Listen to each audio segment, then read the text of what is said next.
Bannamakolero baweereddwa ebbanga lya myezi 3 okutunda ebyamaguzi ebikadde byonna bye balina mu makolero gaabwe.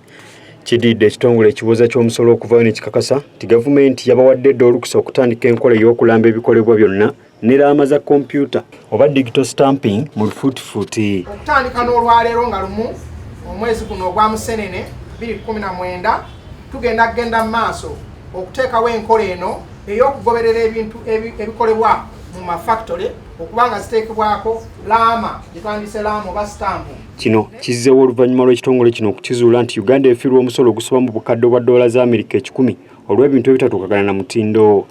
Omwogezi wa URF Vincent Seruma atangaazizza ku bigendererwa eby'enjawulo eby'okuleeta stampu zino. Kulaba nti abo bennyini abadde beenyigira mu kukola ebintu ebitatuukana na mutindo tebatubakkiriza kujja mu katale. Wawe bajja mu katale balemesa bali abakola ebintu eby'omutindo ate abasasula omusolo gwabwe.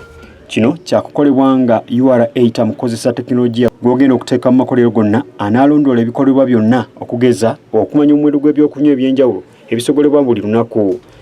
Naye nga tetunnatuukaawo, gavumenti yakkiriziganyizza ne ba Uganda manufacturers nti obudde okuva nga lumu omwezi guno ogwa Musenene okutuuka nga 31 omwezi ogwa January oba Gatonnya, obudde bwo bwe buteekeddwawo okusobozesa okuteekateeka tekinologiya ono. Kikakasiddwa nti enkola eno egenda kutandikira ku byokunywa ebyenjawulo ebisogolebwa mu ggwanga, wabula bwe twogerera amakampuni agamu go gaatandika dda okugikozesa.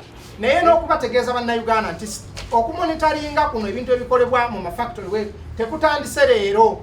Edda ennyo Uganda Revenue Authority yateekangayo omuntu ayabalanga buli kyali kikola kifulumizibwa. Enkola eno yabuna dda mu mawanga ag'omuliraano nga Uganda yokka yebadde ekyasigalidde emabega. Kalungi Betty yabaddeyo ku Radio TV Amasukkulumu.